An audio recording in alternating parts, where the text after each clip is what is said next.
contacto con Ana María Silva porque efectivamente hechos muy graves que ocurrieron en la comuna de Quilicura.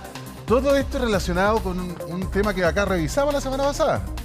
¿Te acuerdas de esta persona que le había secuestrado a la señora y a la hija y que pagó 500 millones de pesos? Que le habían pedido 1000. Todo indica que esto estaría relacionado con ese tema. Ana María Silva nos va a contar más detalles para entender toda esta historia, Anita. Buenos días. Una noche bien violenta, Priscila, y también la mañana. Además, clases suspendidas, CEFAM cerrado porque ayer asesinaron a un hombre que, como dice Repe, podría tener que ver con toda esta historia que les contábamos la semana pasada de este secuestro extorsivo de 500 millones de pesos en cuanto a pago. Mira, lo que pasa es lo siguiente. Ayer en horas de la tarde, 7:30 de la tarde aproximadamente, estaba este hombre en un lugar de Quilicura, muy cerca de la Villa Pucará. En ese minuto, cuando estaba viendo un partido de fútbol, llegan unos sujetos en un vehículo negro y comienzan a disparar en al menos 9 oportunidades. Lo llevan a un CEFAM que está a 3-4 minutos de allí, también en Quilicura, muy cerca de la Villa Pucará, y allí fallece. ¿Qué es lo que pasa después? Y ahí ustedes van a ver los videos. Los vecinos comienzan a grabar estas imágenes sumamente violentas porque aparentemente amigos y familiares se van al CESFAM y amenazan al personal de salud, a los vigilantes, a los guardias de este lugar, destrozan aparentemente recepción e incluso unos box de atención médica. ¿Para qué? No entendíamos bien qué era lo que pasaba, pero nos confirmaron desde Fiscalía que era porque querían rescatar o llevarse el cuerpo de esta persona llamada Carlos alias Mutema. Esa es la víctima de este tiroteo. ¿Quién lo habría mandado a matar? Se presume que fue una represalia por el secuestro que él habría organizado a otro narco apodado El Mella en conjunto con El Aguja, otra persona con prontuario policial por tráfico de drogas de La Pintana. Repepri. Anita, cuando tú mencionas a La Aguja, precisamente de él era de quien estábamos hablando la semana pasada, claro, y que habría sido la persona que secuestró a la pareja y la hija de un narcotraficante que estaba en la cárcel. Efectivamente. Entonces, todo esto tendría relación con ese hecho, Anita. Es decir, la intención era tomar represalias contra La Aguja y su banda, ¿no? Claro, El Aguja, que es además un líder de una banda que anteriormente, hace 5 o 6 años atrás, era del conocido narcotraficante alias Cogote de Toro. Este hombre, junto a otro líder de Los Mella, que es otra banda también de Quilicura, habrían organizado este secuestro de una mujer y una niña, que sería esposa e hija de esta persona que estaba en la cárcel, que sería la víctima de anoche, Carlos alias Mutema. Se logra pagar este rescate por estas mujeres. Hay escuchas telefónicas, se los mostramos en nuestro programa, en Tele 13 también. Y las escuchas hablan de un pago que llamó mucho la atención, porque no estábamos hablando de 1 millón, 2 millones. Estábamos hablando de 500 millones, que tal como lo dicen en las escuchas, estaban en una caleta. Es decir, un narco que estaba preso paga 500 millones de pesos a otros narcos para que suelten a las mujeres, tal como dicen las escuchas. Sale este narco en libertad hace 3 días, estaba viendo un partido y ahí llegan los disparos que acaban con su vida, Repe. Bueno, además entendemos que es una banda que mutó, digamos, desde el narcotráfico al secuestro extorsivo precisamente de narcotraficantes o familias de narcotraficantes. Y en este caso sería este señor que está preso, pero que tiene una banda que operaba en el sector de Quilicura. Y en Quilicura está la escoba, porque esta cuestión, usted comprenderá que si hay 2 colegios cerrados y hay un CEFAM cerrado, es porque hay una guerra totalmente desatada entre bandas. Claudio, ¿cómo estás? Buenos días. Buenos días, Pri, Michelle, Repe. Efectivamente, aquí lo que decía Anita es particularmente grave. Aquí no estamos hablando de una persona que andaba escapada, que estaba escondida. Acá estamos hablando de una persona que estaba viendo un partido de fútbol. Ese es el nivel de impunidad en el cual él se encontraba, o él creía, él estaba actuando sobre seguro. Él veía un partido de fútbol con muchas otras personas en la calle. Es decir, no estaba escondido y por lo tanto lo que él había realizado, él consideraba que tenía un cierto grupo de protección. Parece que ese grupo de protección falló porque el tiroteo fue directo. Esto fue un sicariato, fue una revancha, una venganza por lo que él había generado. Entonces, lo que tú dices, Repe, ¿quién sale perdiendo siempre? Es el entorno. En la villa tuvieron que suspender clases en 2 colegios, el CESFAM tienen que repararlo, los funcionarios de salud hoy día no se atreven a ir a atender a toda la comunidad, entonces al final pierden todos y a propósito de una rivalidad entre 2 bandas. Qué tremendo, porque al final la comunidad completa sale perjudicada. Este no es el único CESFAM donde los trabajadores no tienen ganas de ir, digamos. Hay muchos, lamentablemente, muchos lugares y centros de salud, incluso de alta complejidad, donde los trabajadores son súper amenazados. De hecho, Anita, corrígeme si me equivoco, tú no pudiste despachar desde el lugar. Sí, de hecho llegamos súper temprano al CESFAM Pucará de la Sana, que es acá a 5 minutos de donde estamos en un sitio neutro, y efectivamente estaba completamente cerrado. Desde la municipalidad nos iban a dar un detalle de los daños, pero extraoficialmente nos dicen que quedó completamente destrozada la recepción y los box. Ustedes veían las imágenes, fue una situación sumamente violenta apenas cayó la noche ayer domingo, cuando llega este grupo aparentemente de familiares a violentar este centro médico que hoy amanece cerrado por estos daños. Y a 300 metros estaba la escuela, y una escuela que también está cerrada por motivos de seguridad, Repe. No, el impacto es muy grande. O sea, no hay ningún tipo de código. O sea, entrar y romper un CESFAM, que es un centro de salud familiar, por eso se llama el CESFAM, la verdad que ya no hay respeto por nada, digamos. O sea, ingresar a un CESFAM, destrozarlo, para tener como fin sacar a una persona de ahí.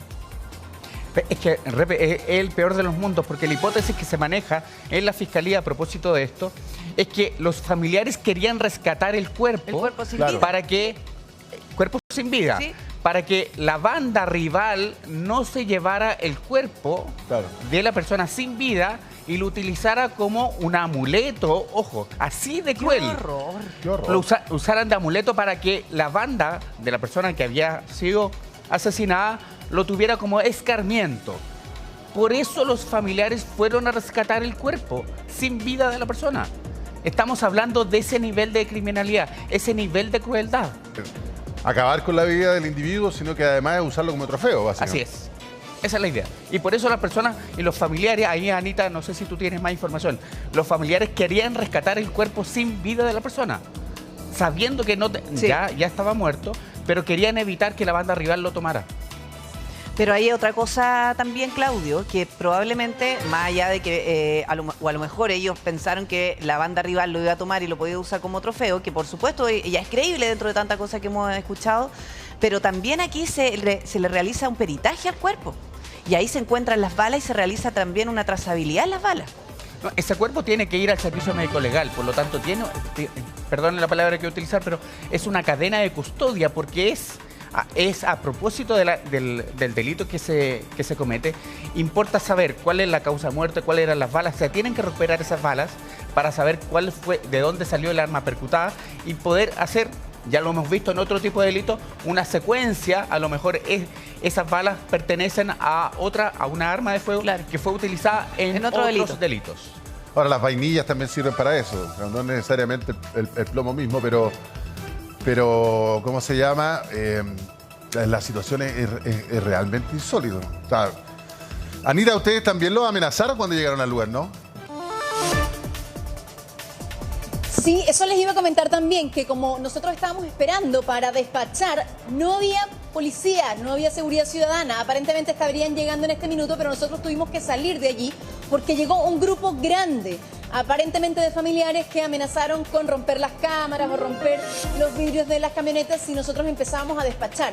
¿Qué es lo que pasa? Esto no va a quedar así.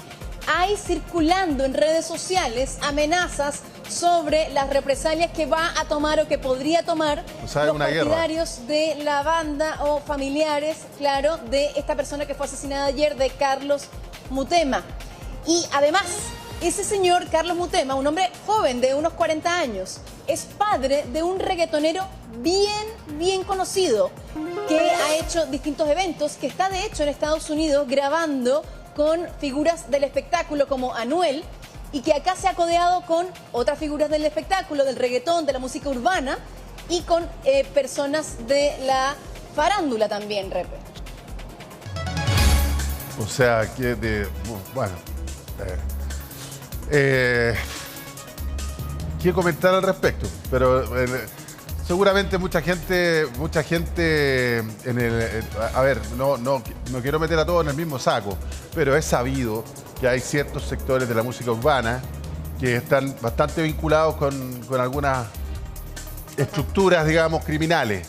No digo que lo sean, y tampoco quiero meter a todos dentro del saco, por favor que se entienda, pero ya es sabido, incluso lo financian, y qué sé yo, o sea, hemos hecho incluso reportajes al respecto de algunas personas vinculadas derechamente a eso. Claro, acuérdate de canciones que nosotros hemos visto aquí que se han transformado en himnos de los delincuentes, claro, y que además videoclips que han sido financiados por narcotraficantes. Totalmente. O sea, es así, esa es una realidad. Pero ahora, ¿sabes qué pasa? Que, mira, uno puede decir que en la noche o cuando ocurre esto ya es peligroso, pero entiendo, Anita, que junto con tu equipo no pudieron despachar desde el lugar porque ustedes recibieron amenaza. O sea, hoy día, antes de las 8 de la mañana, ya estaban siendo amenazados.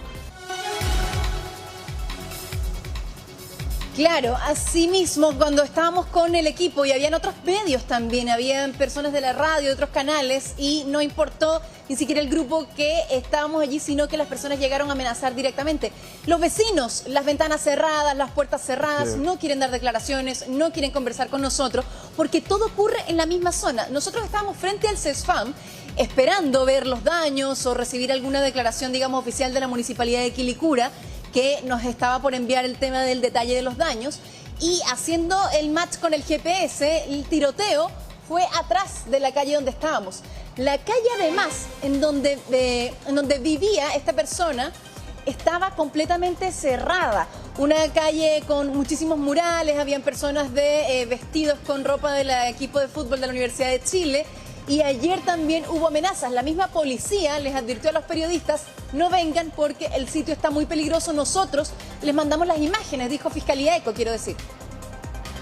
Tremendo. O sea, el tema es que esta cuestión no va a parar acá. O sea, esto ya es una guerra que está absolutamente desatada, digamos, porque la gente en Quilicura va a tener que quedarse en sus casas encerrados. Sí.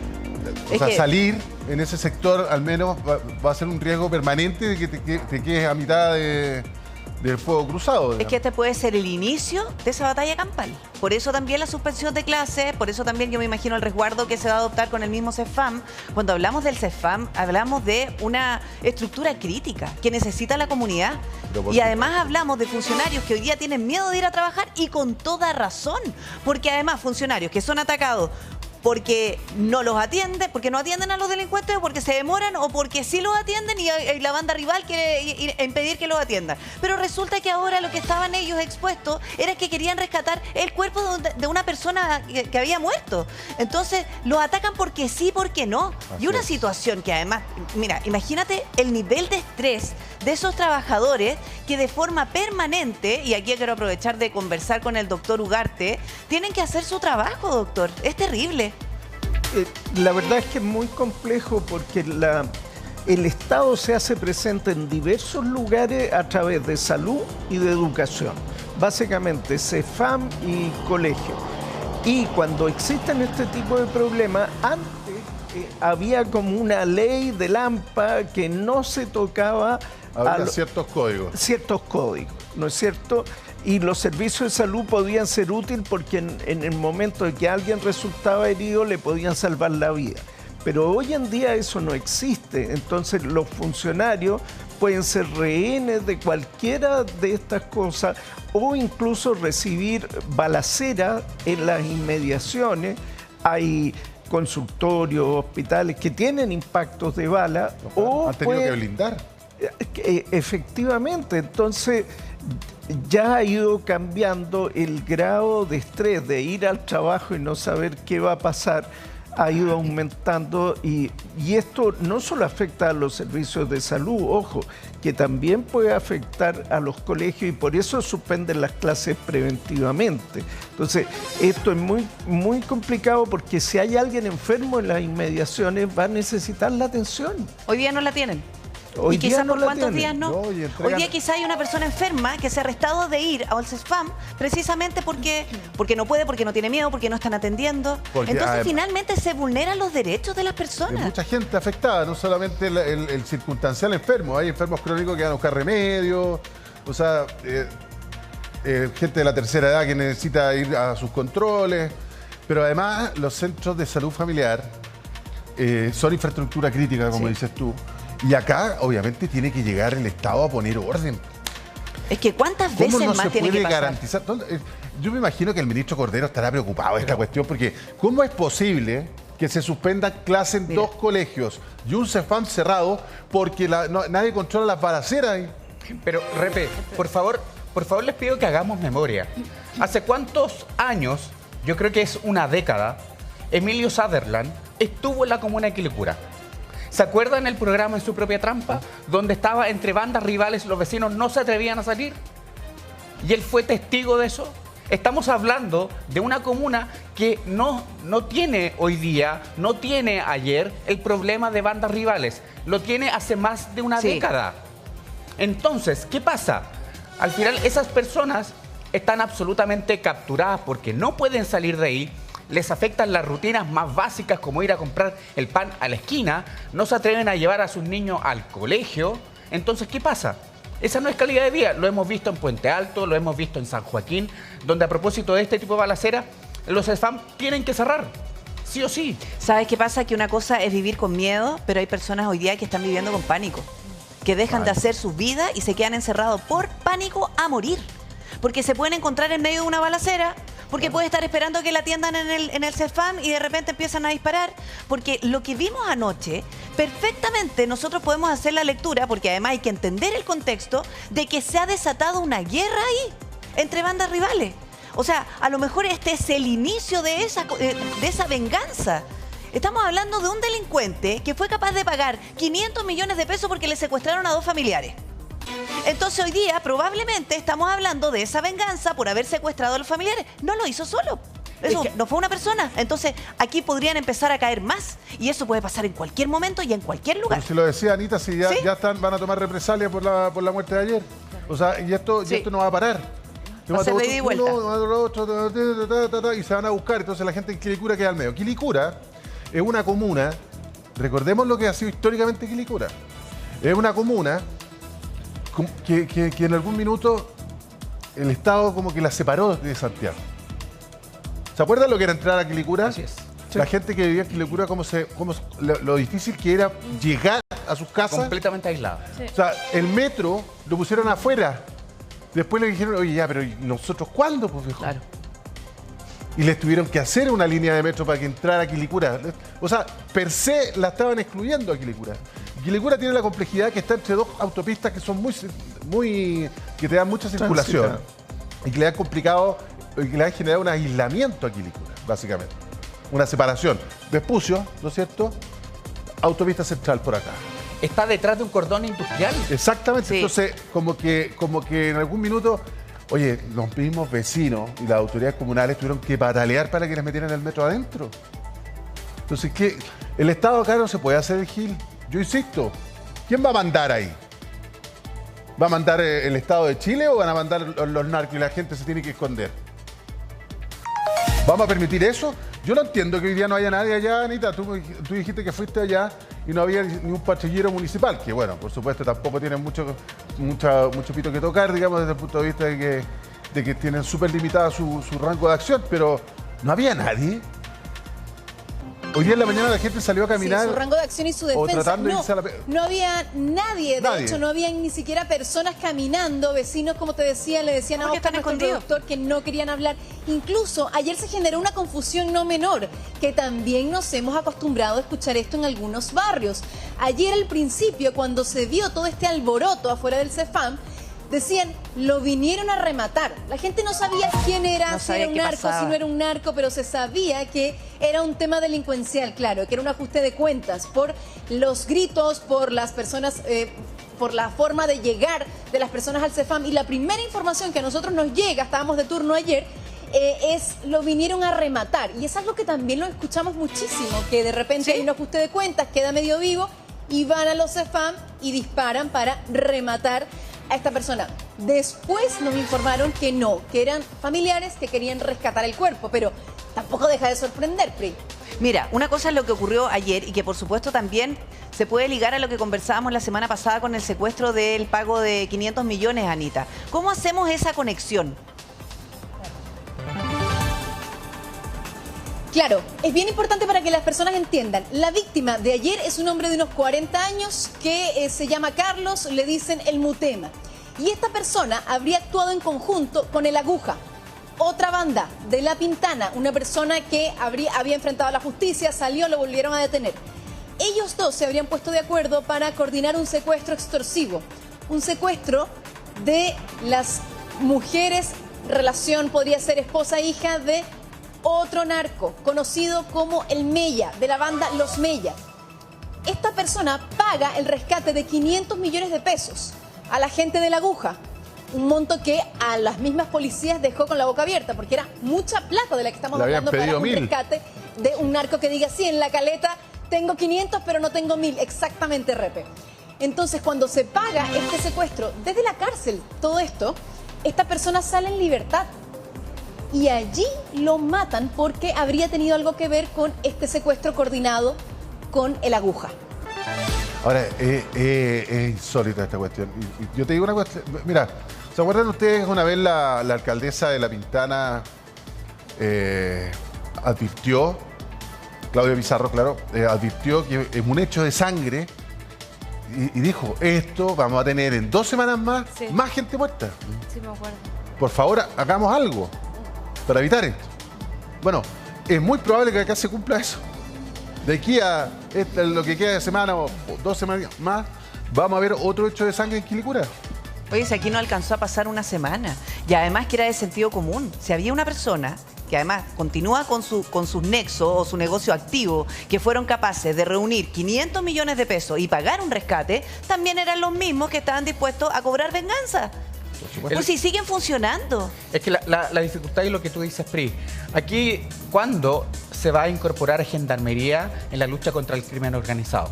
Aquí estamos hablando de bandas que tienen capacidad operativa desde la cárcel, para pagar rescates, para pedir rescate, para enviar sicariato a otras personas por revancha, etcétera. Entonces, si esto está pasando en Santiago 1, si está pasando en Colina, en las narices de Gendarmería, ¿cuándo vamos a poner inteligencia al interior de las cárceles? Porque, insisto, estamos en crimen organizado y el crimen organizado hay que tomárselo en serio. Pero Claudio, el otro día le fueron a disparar a la casa de un gendarme. O sea, imagínate lo amenazados que están. Claro, o sea, yo te aseguro que están súper amenazados. Están súper amenazados los gendarmes porque muestran la cara y se relacionan. Y el gendarme sale de la cárcel, toma la micro y se va a su casa. No hay, los gendarmes hacen, yo creo, claro, podrá haber casos de gendarmes corruptos, pero yo en general creo que es una institución que trata de hacer lo mejor posible y que efectivamente el problema de ellos es el abandono total del Estado. A nadie le importa, Claudio, a nadie le importa. Es mucho más importante comprar la casa del presidente Allende. Esa es la lógica con la que nosotros actuamos. No es importante cuidar a los gendarmes o capacitarlos o rediseñarlos para que tengan seguridad, para que tengan inteligencia y para que controlen mejor a un crimen que es muy distinto al que teníamos hace 10 años atrás. Y la protección de identidad también. La protección de identidad es como el DF. Es que yo creo que el sentido común a veces hace que perdamos la perspectiva respecto a las cosas que no se están haciendo y que se debieran hacer, o si las están haciendo, no está resultando. ¿Por qué? A ver, ayer vimos y fuimos testigos de un pinchazo a un político a propósito de la Casa Allende. ¿Es que acaso no somos capaces de hacer pinchazos a personas que están operando con celulares al interior de las cárceles para hacer inteligencia? O sea, podemos pinchar... Tienes toda la razón. Podemos pinchar un teléfono celular de un político que está entre medio de miles de antenas de celulares, de miles de personas, y no vamos a ser capaces de pinchar los teléfonos que están al interior de la cárcel operando y saber qué están haciendo. Es que eso es el sentido común en lo cual las personas no entienden. Es que son delitos ordenados desde el interior de la cárcel, si ese es el tema. ¿cómo no vamos a ser capaces de hacer algo tan simple como lo que estás mencionando tú, Claudio? Es que realmente, y ahí el Ministerio de Justicia, todas las licitaciones que ha hecho respecto a las antenas celular, el fracaso que tuvo la anterior, que al final el que licitó terminó abandonando la licitación porque le era muy cara. Entonces, todas las soluciones que están dando en Santiago 1, en Colina, respecto de los celulares, del uso del celular, es falta voluntad, faltan lucas, porque esos 900 millones que tenían para la Casa Allende y hacen inversión respecto a una buena tecnología que no afecte a los vecinos, que no afecte cuando uno va al centro de justicia, que yo estuve la semana pasada, uno no tiene señal en el centro de justicia, pero ellos sí tienen señal para poder, en el fondo, hacer sicariato. Realmente no se entiende, es absurdo. Sabes que ayer hablaba, porque una cosa ya lo que ocurrió ayer y ahora qué pasa en los próximos días y hoy día mismo, Anita, porque escuchaba a la alcaldesa de Quilicura que exigía que en estos recintos también esté presente las Fuerzas Armadas, así como le hemos hablado tantas veces y hemos escuchado tantas autoridades que en toda esta infraestructura crítica tengamos un resguardo mayor. Y resulta que hoy día en la mañana, después de todo lo que ocurrió anoche, no hay un resguardo ni siquiera en ese CESFAM, entonces es muy probable que ni siquiera esté funcionando. ¿Qué pasó? Movámonos. No, mira, le acabo de decir a Oscar, nuestro productor, algo va a pasar atrás de mí, pero se lo acabo de decir, vamos a movernos porque algo va a pasar, porque pasan en auto y amenazan, y se acaba de bajar un tipo amenazando que nos movamos de acá, que tampoco podemos despachar, porque estamos en un sitio neutro, pero la gente del sector, la gente del barrio sabe dónde estamos, reconoce cuál es el sector. Así hicieron ayer, se acercan desde un auto donde estaba la víctima y disparan desde el auto. Así hicieron en Lo Espejo también el fin de semana cuando un adulto de 78 años estaba mal parado y se cruzó en el fuego y lo matan. O sea, este fin de semana no solamente ocurrió lo de ayer, sino que este es el modo de operar. A través de los vehículos amenazan, amedrentan y además disparan. Es intimidando. Mira, imagínate para la investigación de esto, o sea, no se hagan ni la idea que vamos a tener testigos, que vamos a encontrar testimonios claves de quienes vieron lo que ocurrió. O sea, es imposible que un vecino cuente lo que ocurrió porque están amenazados. Pero por supuesto. Entonces también es muy difícil avanzar en una investigación. Anita, muévanse de ahí, es que, no vale la pena. Son bastante violentos. Sí, me muevo al tiro, pero solamente para cerrar la idea. Es no solamente el poder que tienen estas personas cuando uno escucha que dicen, bueno, no sé si tengo 1.000, tengo 500 millones para pagar un rescate, ahí tú ves que es gente que mueve mucha plata, mucho efectivo también, pero además lo mezclados que están entre nosotros. ¿Por qué? Son personas que yo te digo, la víctima de ayer era una persona que está sindicado como un narcotraficante, pero además era padre de un cantante urbano que tiene mucha influencia entre niños pequeños, entre jóvenes. Entonces, es una persona que está dentro de... Es una influencia, digamos, que tenemos muy de cerca, que los niños están escuchando esas canciones. Estamos hablando de Daylan Oficial. Esa es la cuenta de Instagram del hijo de esta persona que asesinan ayer. Daylan Oficial está hoy día en Estados Unidos. Se ve en unas fotos en Florida, en Orlando, en los parques de Disney, grabando incluso con personalidades bien famosas, con Anuel, por ejemplo. Y esta persona es hija del señor que asesinaron ayer. Publica, ya voy a ir, ya me voy a encontrar contigo, me duele mucho verte, ya voy a volver a Chile para estar con la familia. Y al mismo tiempo le republican o le contestan a él otras personas en redes sociales que se viene la venganza. Y allí empiezan a subir las fotos. Pablo Chile, amigo de este joven cantante urbano, también publica, lamento mucho la muerte de Guatón, que vendría siendo Carlos Mutema. Entonces esto es como una bolita de nieve. Esto es una bola de nieve. Vamos a movernos mientras tanto los escucho, chiquillos. Dale, muévanse nomás. Bueno, es bastante más, o sea, que increíble, porque en verdad la conexión, no estamos hablando de situaciones de gente marginal ni nada por el estilo, digamos, aquí estamos hablando a la vista de todo. Exactamente. Ahora, lo que es muy claro es que efectivamente, imagínate, o sea, la Anita está despachando en un lugar lejos del lugar donde fue el asunto y la van a amenazar. Y la van a amenazar. Son dueños del lugar, son dueños de la comuna. ¿Qué lugar está fuera de peligro? Son dueños de la comuna. El Estado entrega estos territorios.